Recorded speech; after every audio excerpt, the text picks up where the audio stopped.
Yurdumuzda resmi saparda bolýan Malaziýanyň premier ministri Anwar Ibrahim ir bilen paýtagtymyzdaky garaşsyzlyk binasyna tarap gurady. Türkmenistan bilen Malaziýanyň arasynda 1990-njy ýylan güýdbaş alýan diplomatik gatnaşyklar häzirki wagtda döwletara, hökümetara we pudogara alaşyklardan ibaret bolan bir hukuk binýadyna esaslanýar. Malaziýanyň premier ministri garaşsyzlyk binasyna gül lessesini goýdy. Asyrly däwe göre belent mertebeli mihman, hormatly mihmanlar seýilwagyna iki döwletiň we olaryň dostlukly halklarynyň arasyndaky milimiz dostlugyň nyşany hökümini bag nahalyny oturtdy. Malaziya Türkmenistanyň garaşsyzlygyny we kemişilik bitaraplyk hukuk ýagdaýyny ilkinjileriň biri bolup akrar eden döwletdir.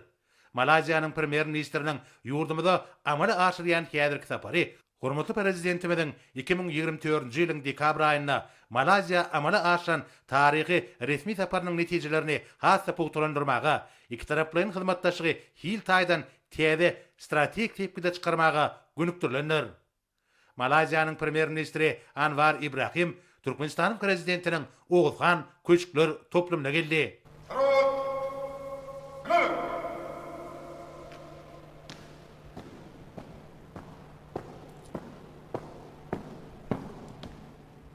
Hormatly Türkmenistanyň prezidenti, Türkmenistanyň ýaralýyşynyň bilen serkerdaşdy. Malaziýanyň premier ministriniň garaşsyz baq bitar Türkmenistanyň resmi saparyna gelme münasibetli hormat olundama durgully. Hormat olan başlygy general-mayor Berdanazar. Oguzhan köçkler toplumuna Malaziýanyň premier ministrini hormatly prezidentimiz mehri garşylady. Bu ýerde Malaziýanyň premier ministrini resmi garşylamak dabrasy geçirildi.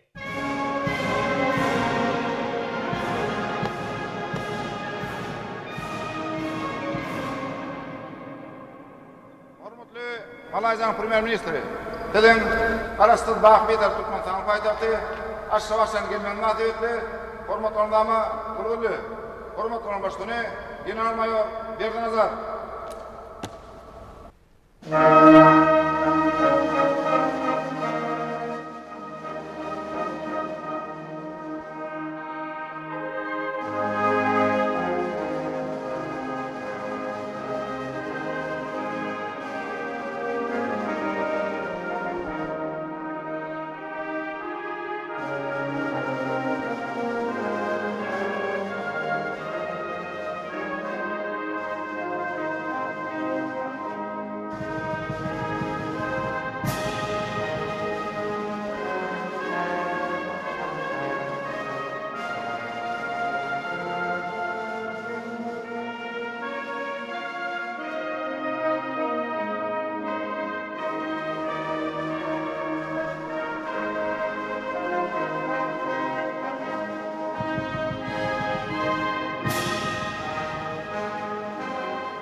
Soňra hormatly prezidentimiz we Malaziýanyň premier ministri hormat garawylynyň eskerleriniň nizamynyň öňünden geçdiler we Türkmenistanyň döwlet baýdagyny sarpaladylar. Soňra Malaziýanyň premier ministri ýurdumyzyň hökümet wekiliýetiniň agzalary bilen tanıştyryldy.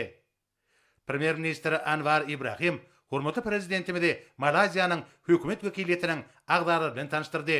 Iki ýurdun döwlet daýdaklarynyň öňünde resmi surata düşmek dabrasyndan soňra hormatly prezidentimiz bilen Malaziýanyň premier ministriniň arasynda iki taraplaryň gepleşikler geçirildi.